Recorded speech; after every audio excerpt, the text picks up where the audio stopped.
আসসালামু আলাইকুম, শুভ সকাল। আজকে ভোরবেলা ঘুম থেকে উঠে নামাজ পড়ে আর ঘুমোতে যাইনি। প্রতিদিন সকালে উঠে নামাজ পড়ে না ঘুমালেও শুক্র শনিবারটা আমি ঘুমিয়ে থাকি, কিন্তু আজকে সকালে এত সুন্দর আবহাওয়াটা ছিল আর ঘুম আসেনি। তাই ভাবলাম সকাল সকাল নাস্তাটাও রেডি করে ফেলি। এক চুলায় চা বসিয়ে আরেক চুলায় আমি রুটি ভেজে নিলাম। আমার বাসার খালা আগের দিন রুটি বানিয়ে দিয়ে যায়, আমি শুধু পরের দিন তাওয়াতে ভেজে নিই।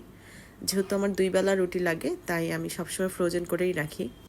রুটিগুলো ভাজা হয়ে গেলে এখন আমি একটা সবজি রান্না করব।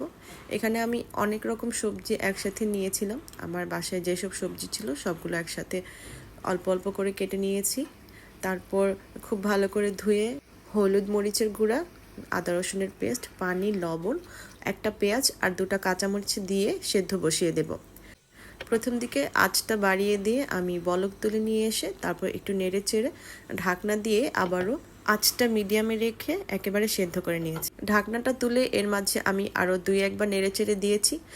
সবজিটা পুরোপুরি সেদ্ধ হয়ে গেলে চুলায় একটা ফ্রাই প্যান বসিয়ে দিব। তারপর এর মাঝে আমি কিছু সরিষার তেল দিয়েছি।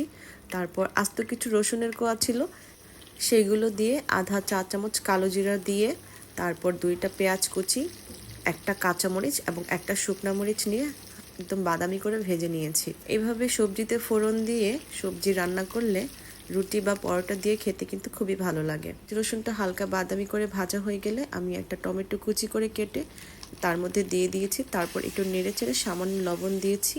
তারপর একটু ঢাকনা দিয়ে ঢেকে রেখেছি প্রায় 2 মিনিটের মতো। যখন টমেটোটা নরম হয়ে আসছে তখন আমি এই ফোড়নটাই সবজিতে ঢেলে দিয়েছি। তারপর সবকিছু একসাথে খুব ভালোভাবে মিশিয়ে নিয়েছি।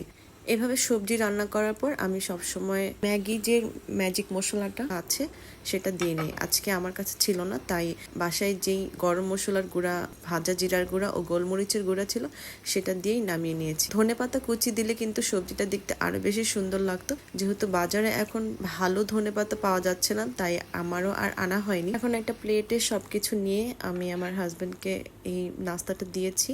তারপর আমি 1 কাপ চা নিয়ে বারান্দায় চলে গেছি। যেহেতু পরিবেশটা অনেক বেশি সুন্দর ছিল, বারান্দায় দাঁড়িয়ে চাটা খেতে কিন্তু খুব ভালো লেগেছে।